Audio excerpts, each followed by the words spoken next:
message there. Anyway, I know what we should start with.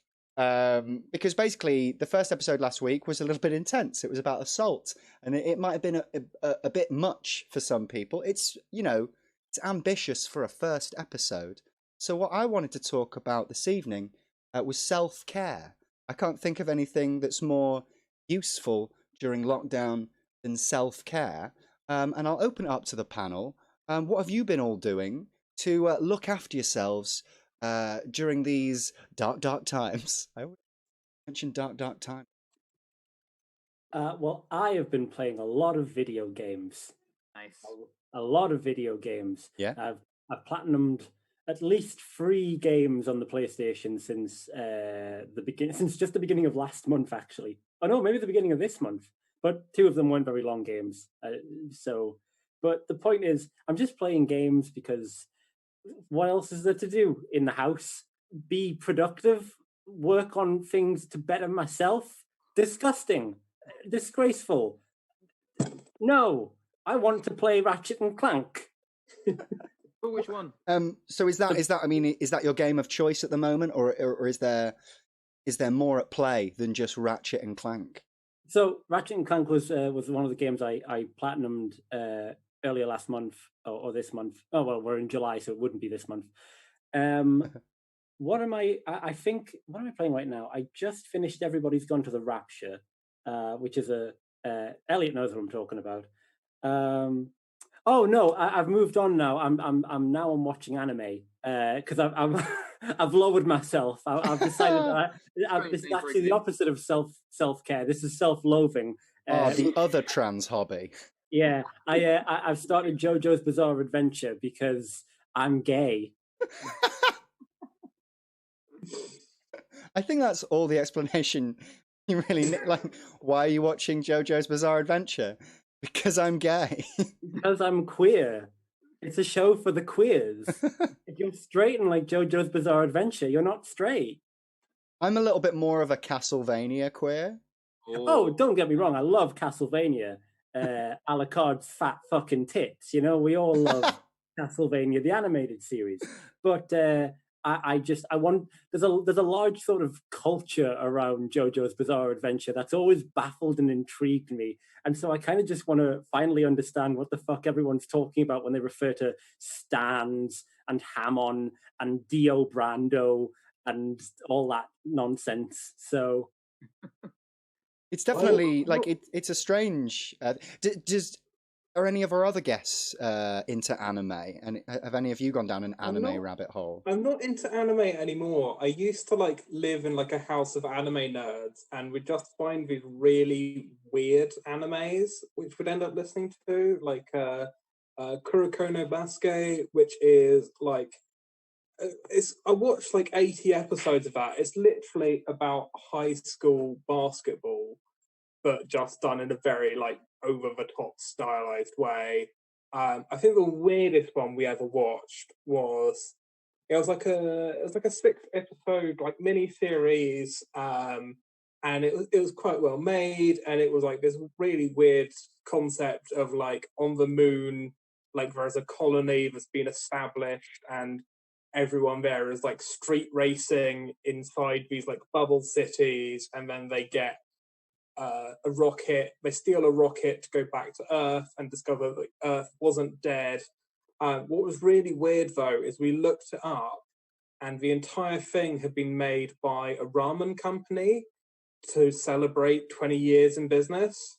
They just commissioned an literally the only thing was once an episode, and it would show someone eating a cup of their ramen just in the background. It's a really weird business decision. Elliot, have you what have you been doing up in Glasgow to satiate your boredom? It's very sunny Glasgow. Well, I've not been watching much anime, unfortunately. I had my kind of weird sort of emo goth love anime phase when I was younger. As I've matured into an old cynical asexual queer, I find anime is quite anxiety-inducing for me, because it doesn't matter what type of anime it is or what kind of genre or theme it is, or what the setting is, because it could just be lots of fine action and then suddenly boobs, and Always puts me on edge. That like I don't want to watch cartoons for boobs. I want to watch a man called the Prince of Tennis and playing tennis really well.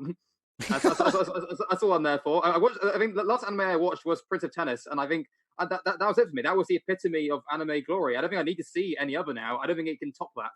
Yeah, I would have thought like maybe more like Ace Attorney would probably be more your thing.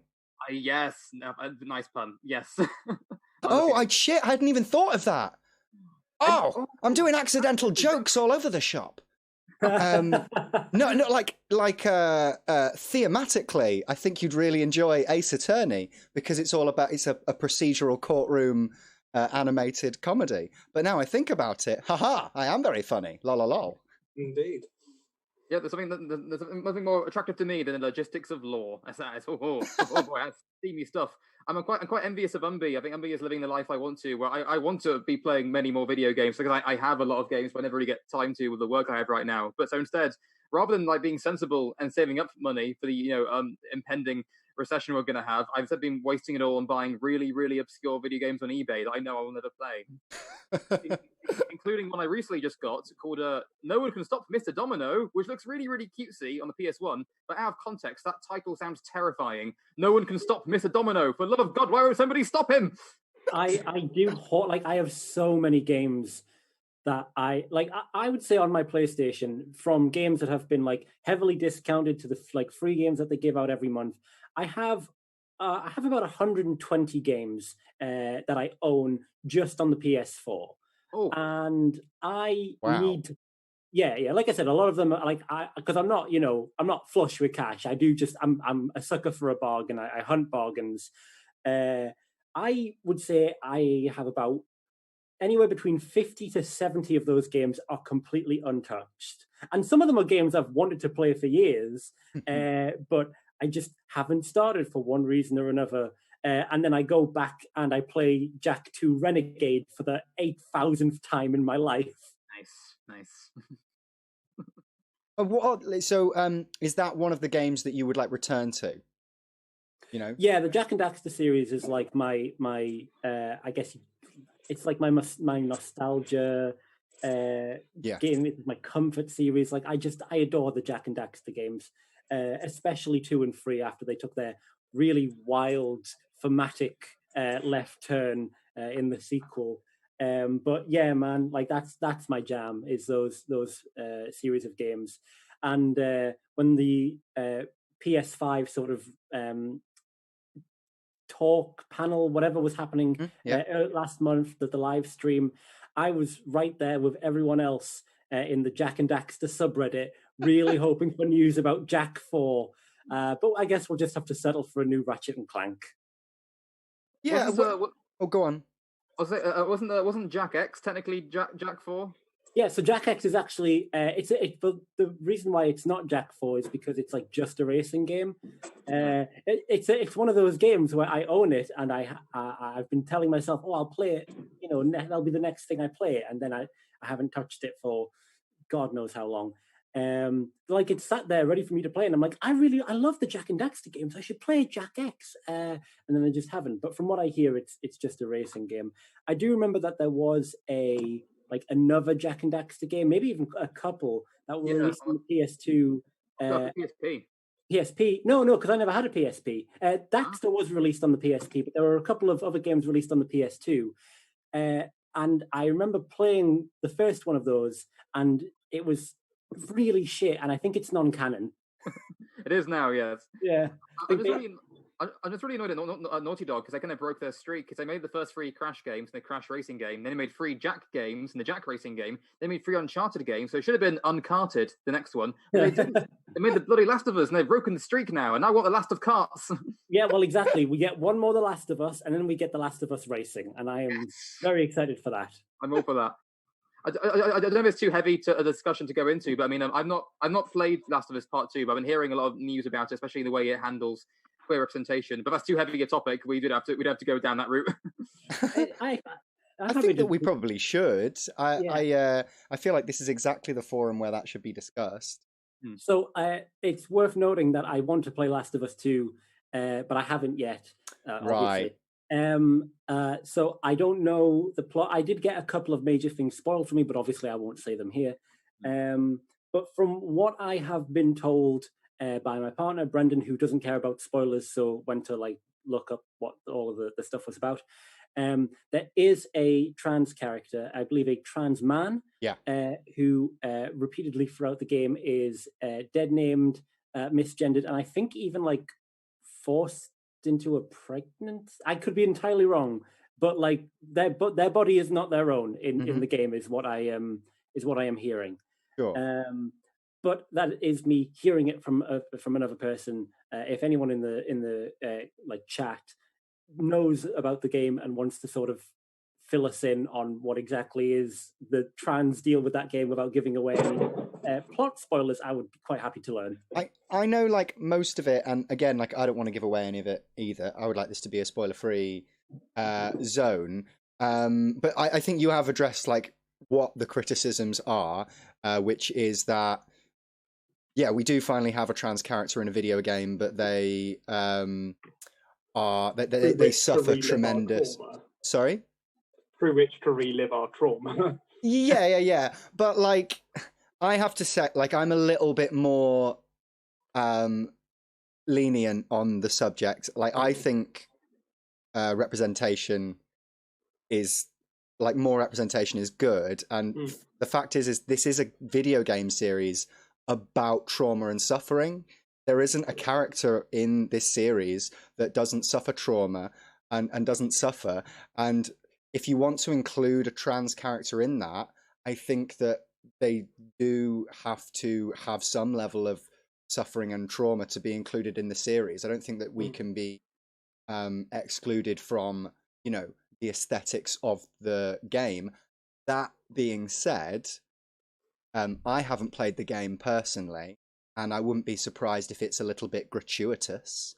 Well, I do believe I think like Neil Druckmann, who is the like head of Naughty Dog, or at least, you know, sort of heads up the Last of Us part. From what I've read, and this could just be angry gamers, like just saying what they like, saying anything because they don't like about the game. But there is a sex scene involving this trans character where, like, basically the character who is just a self-insert for Neil Druckmann is the one having sex with him. Right.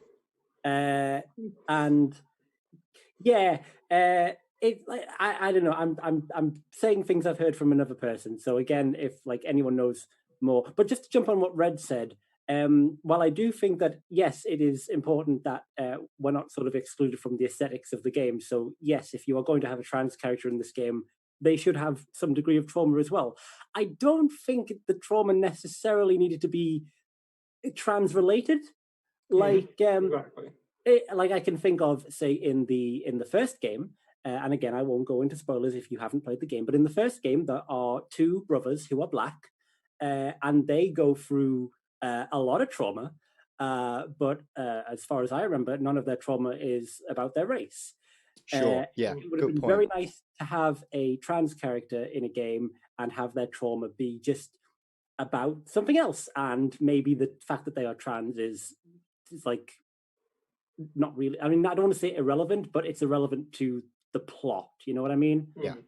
Or like, yeah, you get what I'm saying. I think that's a really, really good point. One thing that I find quite interesting is, whilst I haven't played the game myself, I watch a lot of Let's Plays. I watch a lot of Twitch. I've seen a lot of Let's Plays of this game. I'd say I've probably seen between 3 to 5 hours of gameplay from, you know, various different streamers at various different levels and stages in the game. And I haven't once seen this trans character included. So I'm a bit confused as like how big a part they are of the story, because I've seen people talking about this as if it's a very large part of the game, and I've watched hours of it and I haven't seen them included yet. Well, from what I've seen, is like the campaign is supposed to take like 25 to 30 hours. Right, fair enough then. Holy shit. If you've only seen about 3 to 5 hours, they simply might not have turned up yet. Yeah, fair enough. I mean, that's too long. I mean, they should be locked up, whoever's made that. That's unnecessary. That's really upset me. Well, I'm sorry, but hey, more games. It's now a good time to mention like the last like video game I intensively played was like Skyrim when it originally came out back in 2011. I wasn't even So alive. I feel like I've stumbled across like the wrong podcast here. I have no idea what's going on. I'm just like smiling and nodding and pretending to be knowledgeable. I've got no fucking clue what any of you are talking about. Well, let's open it up then to the group. I mean, like, what have you been doing to avoid the grasps of boredom, Quenby? Well, I mean, I was petting my cat just now. That was quite nice. I'm doing like a lot of creative stuff at the moment because I really miss performing. For me, it's like really important to have like creative outlets. So I've been doing a lot of writing. I've been doing some crafts. Like I don't know where it is. I made a crop top. Like I had an old T-shirt. I made it into a crop top. I saw that. And it's fucking glorious. It's I heart my big queer belly, and the heart and the Q in queer are both trans flags. I'm so proud of that shirt. So yeah, I've been doing a lot of like creative stuff and yeah, spending time with my girlfriend. Lovely. That's nice. I just remembered, Red, the last time you brought me on, I talked a bit about trans and non-binary representation in video games as well, because like video games and being gay are like the two things of my personality. So I think the next time you want me back on, the other panelists the other people should also be, you know, I think you need to have an episode that's dedicated to quite possibly the most oppressed group of people in the entire world, gamers. Yeah, no, I think we should definitely do like a specific episode on gamers, and yeah. you're definitely going to be invited to that, Umby. Thank you, because I have nothing else. I'll be part of that as well, happily. Lovely. Okay, excellent. I find it funny and baffling how it doesn't matter, like, literally, for the past, like, 10 years now, we've had a fair few games, like, quite big AAA title games that had queer representation, and every single time so many, like, kind of dude bros get so angry on the internet that, you could be queer, you could be gay, you could be trans, you could be asexual in games now, and they get so angry about it, and I'm like, wow, like, it's really going to blow their fucking minds when they find out you could be gay in real life, too. So if you are excited about the video game Cyberpunk 2077 that was supposed to come out in April, and then it was supposed to come out in September, and now it's coming out in November, and I've waited for February 2013, and every time it gets pushed back, I die a little inside. But the character customization on that, you can be you can customize your genitals, and you don't have to be male or female. Which I think is wonderful and very fitting for, you know, a futuristic cyberpunk setting. Well, so can you build a dick on? Well, so this is the thing. They have, I think, 5 customizable options for pubic hair, but like only one setting each for a penis and a vagina. I mean, these binary options make me sick. I mean, so you can lovingly landscape your pubes into the non-binary flag, mayhaps, but you can't like give yourself a fucking, you know, pencil dick. So it's concentrating on the gardening rather than the groundwork. Yeah, but I don't know how much your penis or vagina is gonna come up in the core gameplay. So yeah, fair enough. Who knows? I mean, yeah, you would have thought they would try and appeal to all members. Hey. No, I am looking forward to seeing that game because I know it's got it plans to include gender non-binary people, and that's absolutely lovely and wonderful. How about that? Right, so last night I ran a comedy club on this channel, and so I was meant to do it in drag, but I'd had a really bad day. I got into an argument with a transphobe, as we all do. Mm-hmm. But it was one of those arguments, you know, a proper day ruiner, one that just sucks the energy out of you, and you just sat there for hours explaining calmly and doing really well, because I've really had a word with myself recently about how to talk to these people online. So I try really hard, you know, I want to tell these people to fuck off and eat a dick, But what I do tell them is like, you know, like really calm, considered arguments with backed up sources and data. You know, I've got a fucking crib sheet worked out. Like I do it properly, but they still respond like children. Yeah. And this one guy ended up by saying like, the problem with people like you is you just refuse to listen to opposing viewpoints, and that's why I'm going to block you. Like, can we just like consider that as a sentence? Like he thinks that I refuse to hear opposing viewpoints, and he would like to illustrate that by blocking me. I find it really, really difficult. Anyway, the point I was talking about this was I was meant to do a comedy club last night where I was meant to be hosting it in full drag. And yesterday I made a decision at a certain point where I wasn't going to do that because I was really stressed and I was having a really bad day and I was like losing it a little bit and I was getting all sweaty and stressed as we all do during a lockdown. And instead of spending an hour doing makeup, I just like had a nice bath, looked after myself for an hour. And it was the right thing to do. I apologized to people that had watched the stream hoping to see the beautiful Scarlett So Handsome, that all they got was the sweaty red Redmond. But, you know, there are worse things in the world right now. So, I mean, has anybody else done anything like that recently where they were meant to do something and then decided to look after themselves instead? I mean, yeah, I was meant to perform on that show last night. Oh, fuck yeah, of course. And then I decided that I wasn't in the right headspace, so I watched JoJo's Bizarre Adventure. Yeah, and what a good choice you made as well. You know, like, look after yourself, people. Like, I know, like, it's like, you know, I'm a professional, and if I make if I make bookings, you know, I would like to think 99% of the time I'm going to be there. But you know, right now is a difficult time. It's an unprecedented time, which is a phrase we hear a lot. So if things are getting you a little bit down and you just need an afternoon by yourself, have an afternoon by yourself. I'm taking a lot of naps these days. Yeah. Oh, naps are good. Like, so for me, one of the big things was, so basically, like normally, like when I'm working, or like when I was like studying for uni, my pattern would be I'd go out to a cafe and just fucking write for 6 hours or whatever. Obviously, can't do that at the moment. And I found that actually the most like the best time for me to actually get shit done is like the middle of the night. So part of it has just been like saying, you know what, it's fine. There's no particular reason for me not to do that, and just like giving yourself a permission to be like, I'm just gonna do what works for me is really helpful for me. Yeah. No, I you know, I think I mean, I don't want to get all Mr. Socialist on your ass, but like our lives are centered around work far too much, you know, before lockdown and everything.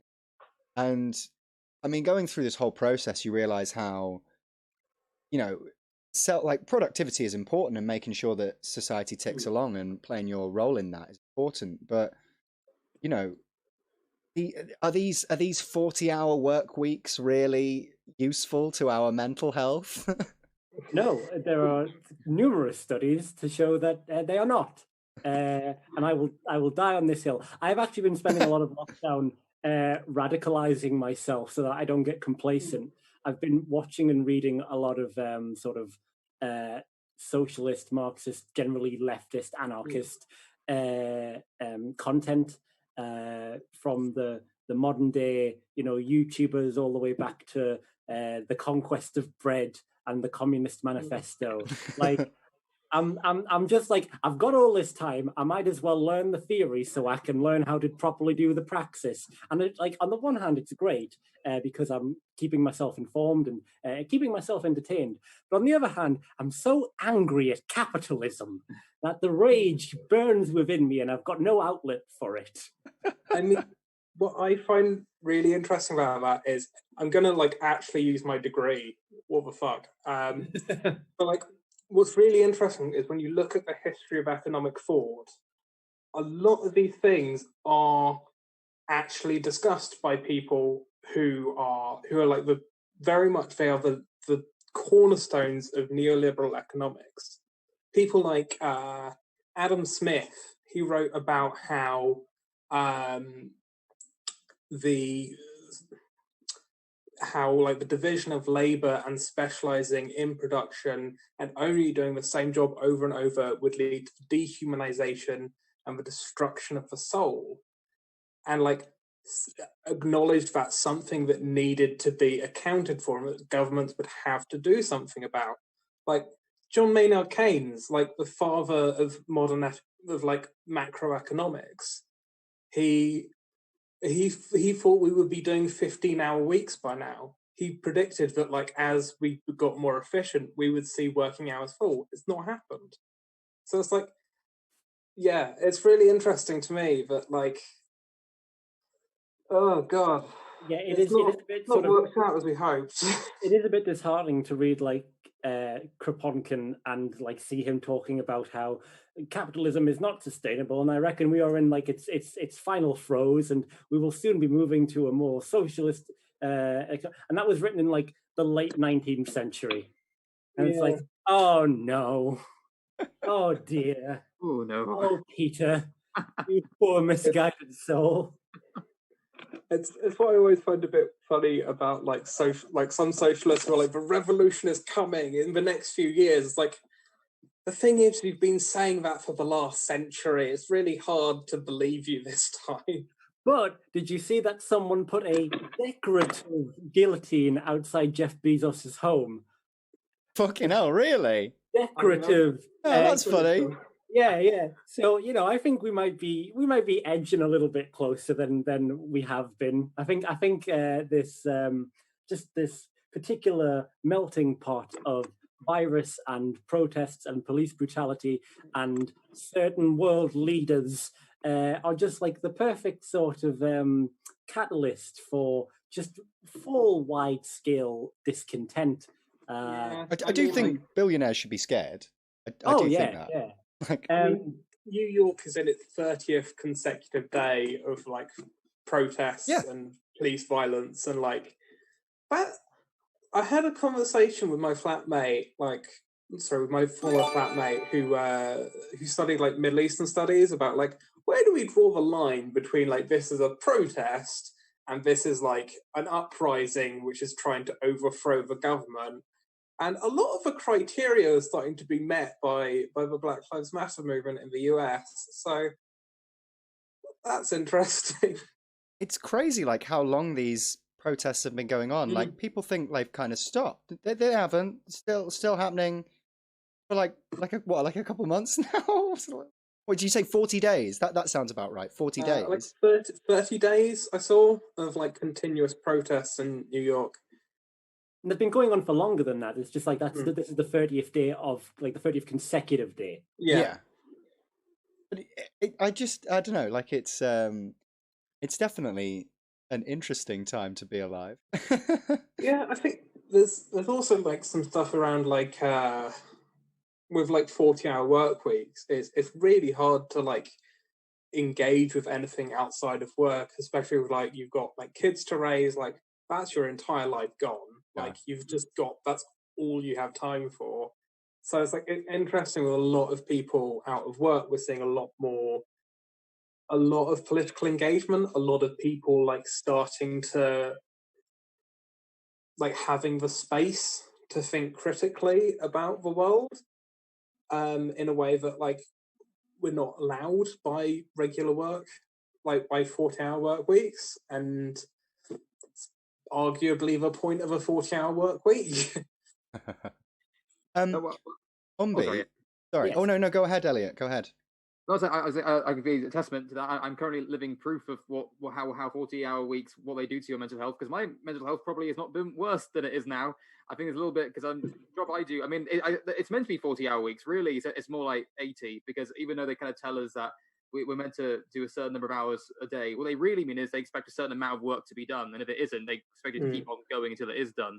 So I'm often very much up until 3 a.m. finishing things off. So yeah, my life is work now, and weekends are just sleeping, and that's all it is. That's all I have time for. I just sleep in and work. That's all it is. And it's very depressing. But on the subject of self-care, I've been recently been looking up a lot of different recipes because when the revolution comes, and it will, I want to make sure I know how to season the rich when I eat them. I've got a slow cooker. I'm going to slow cook the rich. The best way.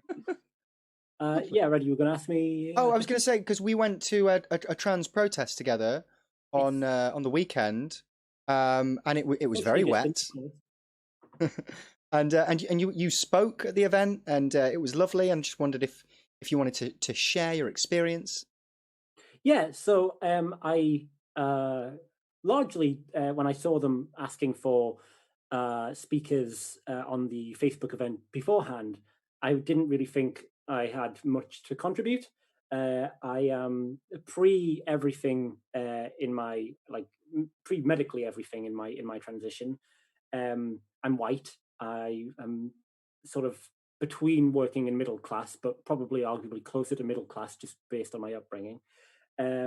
I am able-bodied. I didn't really feel like I had a lot I could offer. I wasn't a particularly unique voice at a trans rally. Didn't have a lot of sort of unique experiences that I felt like could be offered. But I saw people up there who were talking about all sorts of things, not just their experiences, and it made me realize most people up there were talking about, it was trans people talking to trans people about being trans and about how hard it is, and it's very hard, I imagine. But I wanted to think, surely the point of a protest, or at least one point of a protest, is to get the word out to the people who aren't there, like to raise awareness of things for the people who aren't trans, the people who might be misinformed or just simply uninformed. And so I was like, if I was going to speak to people like Glinner, like J.K. Rowling, if I was going to speak to Boris Johnson directly to say, because this was a protest about him not sort of following through with this survey to reform the Gender Recognition Act, I was speaking directly to Boris Johnson and the Tories, what would I say? And I didn't have time to really fully formulate what that would be before they sort of opened it up to the floor, and I was like, I might as well go up there and just see what comes out of my mouth. But the general gist of the idea that I got was that for one reason or another, whether it be genuine ideology or for profit or for whatever reason, genuine or otherwise, why people might want to keep trans people down, I wanted to just say to them, you can beat us down, but we will get back up. And I don't mean that in the sense of we'll never stop fighting. It's we won't, but because we are real and we have existed for thousands of years, and we are not some fad that has cropped up in the last sort of 50 years or anything like that. Any legislation that you put through to hurt or oppress trans people, we will eventually overturn, because, and I don't want to sound like I'm issuing a challenge, you can't kill us faster than we reproduce. A lot of new people are discovering that they're trans or queer or non-binary every year. Mm-hmm. And far more than I think, are being murdered or committing suicide. So our numbers are growing, and I think it is only a matter of time before we have a solid representation in Parliament, or we just do away with Parliament altogether, one of the two.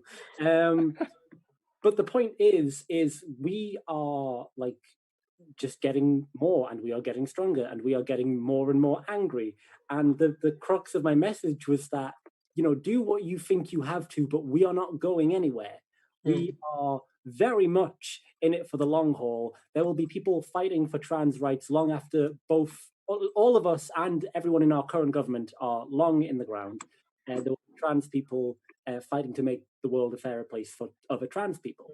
And so that's the message I wanted to spread, was your efforts are futile, essentially. Your efforts to keep us down are in vain, and maybe you feel like a big man for doing it, but it won't last, and all you're doing is earning the ire of a group that is gaining more and more support every year. So it will eventually come back to bite you one way or the other.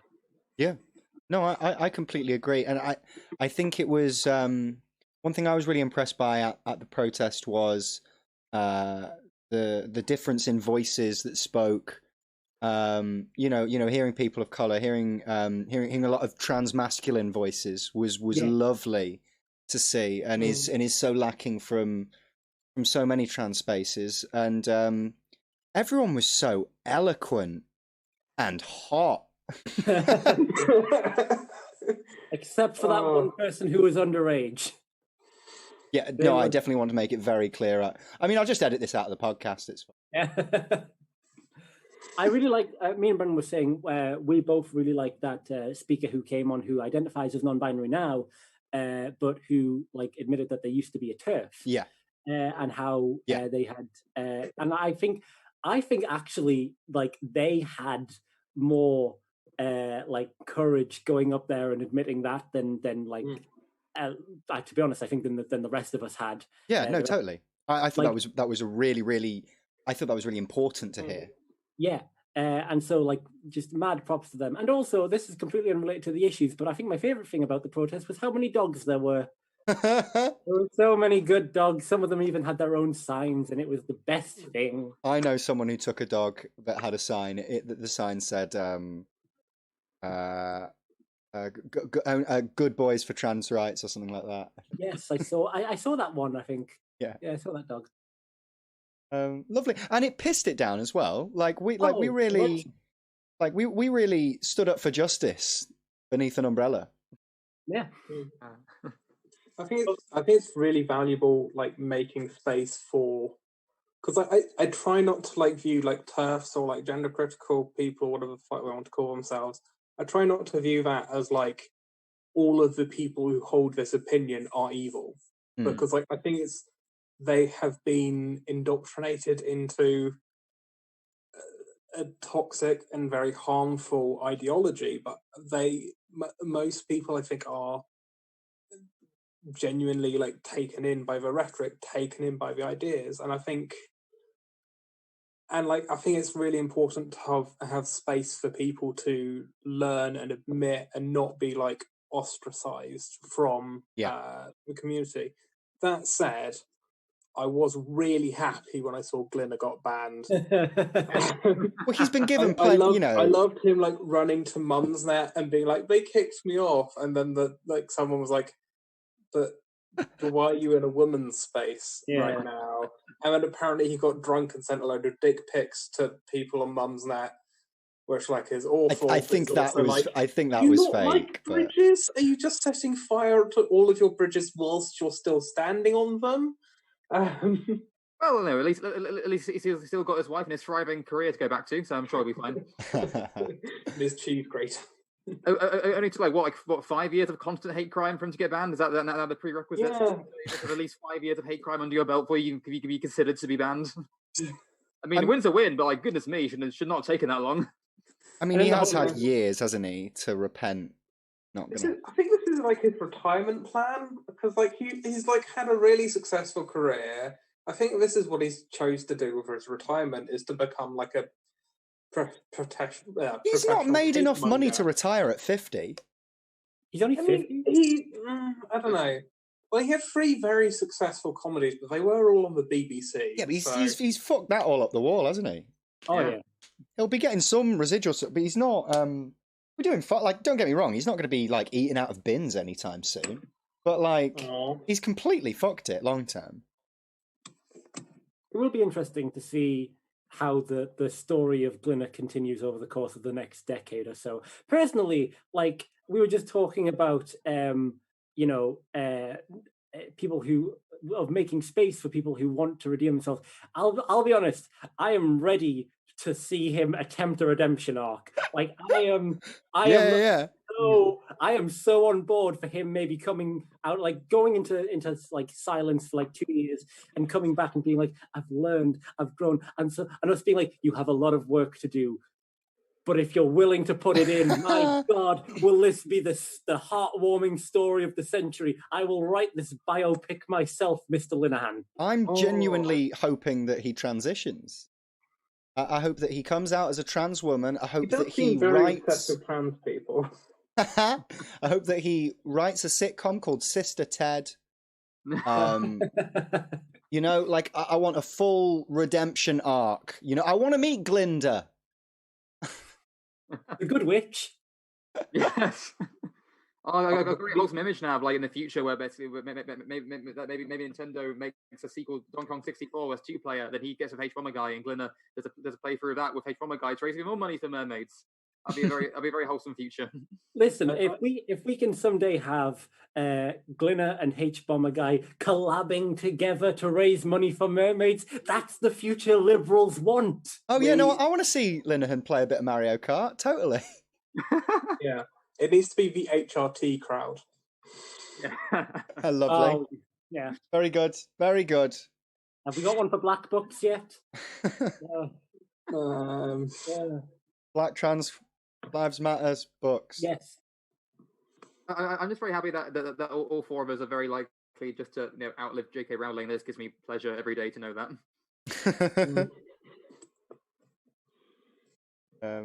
The thing between Stephen King and J.K. Rowling as well.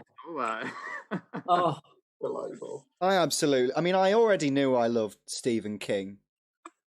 But I mean, yeah, it's just glorious. For those of you that haven't seen, J.K. Rowling did a tweet about how Stephen King stands up for real women's rights or whatever she fucking shits out of her iPhone. And he just replied to it, trans women are women, and she deleted her original post. So the actual timeline is that J.K. Rowling was like retweeting a thread this actually trans inclusive writer Sure. who like was just writing a thread about I believe it was like domestic abuse, sexual assault, basically women victims of men essentially, and she retweeted like this one this thread, and then Stephen King retweeted one part of that thread from J.K. Rowling that wasn't even anything to do with trans people. It was. I think it's something about like you shouldn't weaponize sexual assault to attack women. Exactly. Something along those lines. I think it's something we can all agree on. Yeah. Definitely. Agree. But then J.K. Rowling was like, "Oh, I love Stephen." Like she wrote a tweet that's like, "I love Stephen King." Blah blah blah. One of my favorite authors. So happy to look up to him. And then someone would just tweeted Stephen King like, "Hey, listen, you retweeted something from J.K. Rowling, who was probably retweeting it for turfy reasons. Can we just get you to confirm that you're not a transphobe and are trans women women?" And he was like, "Trans women are women." And then J.K. Rowling deleted her tweets about how good Stephen King is. I'm looking forward to J.K. Rowling's redemption arc, because really it's more fitting for her, because who is more famous for literally rewriting the narrative in her works? So it would make complete sense for her to sort of, have a moral compass switch around.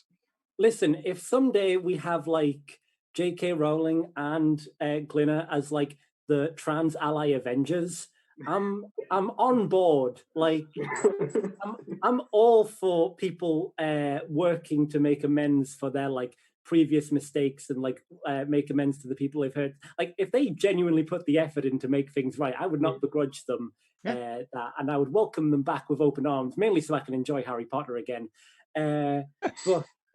But yeah, man, like you know what? It wouldn't even be the most surprising part of 2020 if it happened this year. I'd just be like, did not see that coming, but I haven't seen anything coming this year, so fuck it. No, I haven't seen anything coming in quite a few months. Shame, really. In fact, talking about not having sex, Elliot, you're asexual. Yes, would you? New transition, by the way. I think that was a killer segue. Seamless.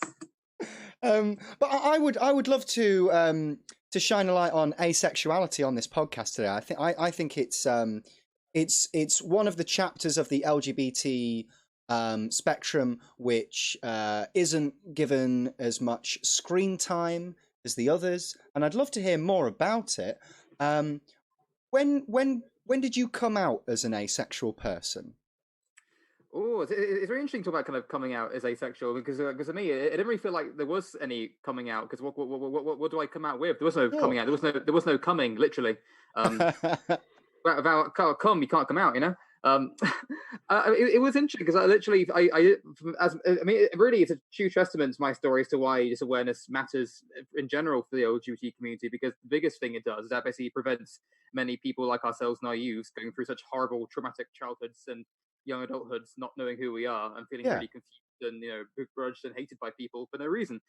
So I spent my entire childhood years feeling I was broken, I was wrong, I didn't understand, I didn't act like the other boys, I didn't care about porn, I didn't watch anything like that, and I was bullied relentlessly for it. And I did hear about asexuality like a good couple years before I kind of came to terms with the identity. But I guess because I was so indoctrinated into such a heteronormative society that I was just falling, oh, but it can't be that surely. It took a long time, a lot of research, a lot of reading up about it, to kind of become to terms with that. But no, it's a really lovely kind of. I mean, I guess everyone's story is different, but I mean, for me, I don't think I've felt more just relieved and just liberated in my life, in that kind of moment where I just clicked. I was like, yes, that makes sense. This is exactly who I am. And it was like a huge, like, kind of screaming in the rooftops. It was a very kind of more pleasant, just kind of this slow realization. But I'll never forget that feeling, and I doubt I'll have reached feelings that great again. But yeah, I mean, really simple as that. It wasn't really until I went to uni and I was surrounded by other like-minded, met other kind of queer individuals. I kind of discovered for the first time in my life the beauty of of individualism and being yourself and being different and not being afraid of it, and learning how wonderfully varied and vast the spectrum is. And yeah, it really just took that. It took a lot of research, a lot of education, a lot of solidarity with other like-minded people, and yeah, that's how I came out to discover myself. It's lovely. That's really nice. Thank you so much for sharing that. Now you also now correct me if are you would you consider yourself bisexual? I forget. So I am what you would call a pan-romantic asexual. Yeah, I find this so interesting. Sorry. My slogan is I'll snog anyone, but I'll shag no one. Lovely. That's a hell of a disclaimer. It is, really into people. It's not really in people. But I find it's really just I'm learning, coming to terms of being asexual has really just widened my eyes in general, just to the entire spectrum of relationships and romance and everything, because it really introduced the idea to me of the split attraction module, which is something that asexuality really kind of pioneers and kind of puts to the forefront. Because I think the way we think about the way sexuality and how relationships work, we still think about it in very binary terms. Even if we accept, kind of being bisexual, pansexual, or trans and non-binary, we still kind of think that you can only be the one thing. You can only just be bi or pan or whatever. Yes. But no, we experience attraction on different levels. So you may be attracted to people sexually in one sense, but romantically and platonically in different senses. So even though there's someone like me who, like, purely romantically, I feel like I could be attracted to anybody. And but sexually no one at all. There's someone who could be the opposite of me, who's aromantic, does not care whatsoever about romance or settling down or having any kind of real close connection, but absolutely loves sex, can't get enough of it, and they absolutely love just having it for fun. And it really kind of puts into perspective is how it's more varied and complex the world is. And it's really kind of made me more aware and fine-tuned, just to I'm much more kind of chill as well, because I think I don't know about you guys, but I think there's always like a weird initial phase where you can get kind of a bit overwhelmed by the different kind of labels and terms there are, and discovering, what exactly, where do you fit? Then you sort of kind of reach a zen point. We kind of like, yeah, there are a lot of terms, but also, man, I'm just so fucking chill, because at the end of the day, as long as you just feel happy in yourself and knowing that, maybe you don't really have to know, but there's so many options available, that it's just really kind of calming to know that you don't have to fit into any form of convention at all. Even within the queer community, there are no real conventions. We are all doing our own thing, and I think that's quite beautiful. Well, I think there's so much grey area. Like, these things aren't concrete. These labels aren't always concrete. For some people they are, and that's absolutely fine. But there's a lot of grey area, and I think what people think, who aren't queer, they see these labels and they think we're sort of like defining ourselves by these labels, blah blah blah blah blah. We're not actually doing that. What these labels do is that they're just language that sort of helps us map out what these different ideas are. It's helpful to label these things so that we know what they are. Like, I might not always 100% feel like a non-binary, queer, whatever. I mean, I struggle to find labels for what I am anyway. So, you know, I don't know. I just find these labels help us navigate these alternative identities. Yeah, exactly. At the end of the day, they are just words that are very useful navigational tools for discussing and communicating who we are and how we feel, and mostly just so we can kind of find other people like us to find solidarity, and also to tell the heteros, please don't attack us because we exist and we're valid. But yeah, I sort of reached that phase now of like I feel like I'm becoming more mature, older, wiser queer. I'm kind of just more zen and chill with everything. We're like, yes, there's a lot of labels. Also, if you don't know exactly what you are, that's fine. One thing I do worry about, because when I go to a lot of like kind of asexuality conferences or meetups and groups, there's a lot of kind of young aces who, because I mean, I don't know if you knew this, but there's like a billion different parts of the asexual spectrum. There are so many. I don't even know them all, but there's a lot of different various types of asexual you can be, and some people really struggle, really get stressed out trying to figure out exactly what they are. And I just kind of want to take them to side and say, like, it's okay, you know, if you don't know, it's okay to not fully know. That's all right. You don't feel like you have to have this exact, definite, specific label to feel that you're valid and accepted, because you know it's fine. You don't have to. Again, they're useful navigational tools for discussion, but they shouldn't be. You know, people shouldn't stress out thinking that they can't be at peace until they find the one that's destined for them. Yeah. Also, like it can change. It can change over. Like you might think, "Oh, I'm that," and then like, "No, I'm not." And like, so absolutely agree with what you said. And like, I think I always view labels as a tool to help understand yourself. Mm-hmm. So like, for me, like, I came across the term pansexual, and it was like, gender doesn't even factor into it. At that point, I hadn't worked out that gender was generally a confusing and foreign concept for me anyway. Looking back, that was probably a factor there. But like, it's part of why I really hate like gatekeeping around labels, because I'm like, if you want to describe yourself as a lesbian, like, and like that's a helpful label to help you understand yourself, like, why do other people feel the need to be like, no, but you can't because, you know, you kissed a boy or whatever, or I find I made a discovery sort of very recently that like I've been calling myself pansexual for years, but if you look at the actual sort of distinction between it and bisexual, I technically fall more under the bisexual sort of definition. But I don't care, and I want to keep calling myself pansexual anyway, as I say in my set, mainly because we have the better flag, and I like it more. So like I will say I'm pansexual, and then people will ask me what that means, and then I'll describe them, and they go, "Well, what's the difference between that and bisexual?" And I'll just go, "Well, technically I'm bisexual, but I don't want to call myself that. I want to call myself pansexual because I can." I use both bisexual and pansexual because, like all of us, I'm greedy. I agree with all of that. Bit out. No, that was a good joke. You keep that in. I get worried about, because I completely agree, and sadly I think the biggest issues right now, like within the queer community, is a lot of gatekeeping and also exclusionists and things like that. And it's a shame, because I feel like sometimes the convergence between the D&D community and the queer community is a bit too close, because I feel like often being like in a queer setting, or it always feels like if you say who you are, people like look at their dice and their sheets going, "That's not right. You can't be a paladin. You've not. How can you wield that weapon?" Yeah, it does bum me out so much when members of a marginalized community decide to like marginalize members of their own community, like when trans people are trans medicalists, or like when queer people of any kind are biphobic or acephobic. Like it just makes me sad, man. I saw a post on Tumblr or Twitter, I can't quite remember, where it just summed it up so well, because at the end of the day, like as a community, as a family, we're all we've got, really. Like like fighting for each other and being there for each other is such a core part of queerness and like queer history and queer identity, that whenever someone goes against that to exclude whole subsets of the community, I'm like, you're missing one of the most beautiful things about being queer, and that is the unity. And it just makes me sad. I've always struggled to label my sexuality, because I'm a non-binary person, and I would say like 99% of the time I'm attracted to women. Like, I like girls. I'm a sapphic person.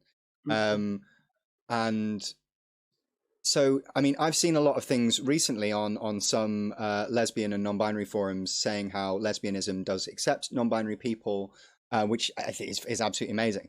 I don't feel comfortable using the term lesbian for myself. I would like to. I feel like I'm attracted to women, and there is something. I mean, if it was down to me, I'd be a woman anyway. Let's keep that in mind. And I don't know. I don't want, if it was up to me, I wouldn't have a male body. I don't want to bring my male body into a female only space, into a lesbian only space. But I find it very tricky to navigate because I don't ever want to take away an important space from a lesbian who has identified as such for much, much longer than me. I don't know. Like, I just don't. I am very aware as someone who was born male that there is still residual male privilege in my life. I present as quite masculine a lot of the time.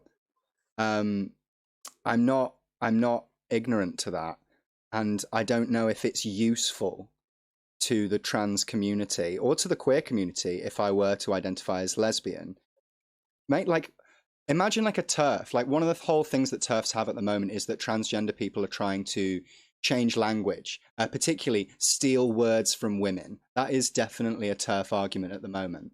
And I don't see how it would be helpful if I were to identify as a lesbian. But I am non-binary and I am attracted to women. So I can't think of a word that better services that. I mean, like, that's why I never refer to myself as a lesbian. I'll say I'm sapphic or whatever. Yeah, exactly. I mean, you said sapphic earlier, and I think that's a very good word. Yeah. For a start, very poetic, and it doesn't have the sort of. I mean, obviously, the word sapphic and sappho definitely have lesbian connotations for obvious reasons, but I think that if you were to describe yourself as such, I think it would be hard for TERFs to argue you're trying to take that from. Yeah, that's true. Whereas, like you said, the argument is a lot. Well, it's a lot easier. That doesn't mean it's correct, but it's a lot easier with the word lesbian than it is with sapphic. I would like to say, like, as I was discussing this on an online forum, I actually got a lot of support. Most people saying like that I posed that it could be my own internalized transphobia, and a lot of people were saying that it probably is, and that I should be comfortable using that term. I was getting a lot of support. I still, but I think I should probably just settle on sapphic and stop being a bitch about it. I think something that's worth like thinking about maybe is use the term like. So this is something I'm trying to like work through myself. So it might be me projecting on you. Mm-hmm. I really am trying at the moment not to use the term a male body to describe myself. Sure. Because it's not. Yeah. It's my body. Yeah, you're right. I'm not male, therefore it is not a male body. And yeah, and I think I don't know. It is, language is tricky. There's a really great video by a YouTuber called Philosophy Tube about queerness. And in it, he talks about the queer movement and use of language and playing the language game, and how language changes over time, and how identity politics essentially can boil down to a language game. And I just think it is interesting to think that maybe there's just a sense of maybe we just haven't found the right terms for certain things. Like lesbian used to just be a term for a woman who was mannish or who like was just a bit like frumpy until it was sort of co-opted by lesbians. And I think queer wasn't used as in its modern term until I think it started being used around the trial of Oscar Wilde. Yeah, when it started. Yeah, so queer used to just mean, someone who was a bit strange, someone who was against the norm. And then that word started being used as a pejorative for gay men, and then gay men started reclaiming it only about 100 years ago or so. So I think maybe it's just a case of there are words for what, say, to be a non-binary person attracted to women is, or to have a body like I guess the four of us have, where regardless of how you identify, it's not a male body. Like those words exist. We just need to sort of, as a, I guess, general community, come up with a definitive consensus on what these terms will mean. Which I know, trying to unite leftists on anything is fucking impossible. I think you're trying to unite queers. The last time I saw queers united was when Binet tried to claim they owned the copyright to our flag, and all the bis were like, "Fucking don't." Yeah. So I like that in my dissertation. Nice. So yeah, I think we are still playing the language game of trying to work out what certain things mean and refer to, and it'll take a few more years, but we're getting there. We're getting there. You could say that's quite fittingly. Language is in a transitionary period. Very true. Very true. As is Britain at the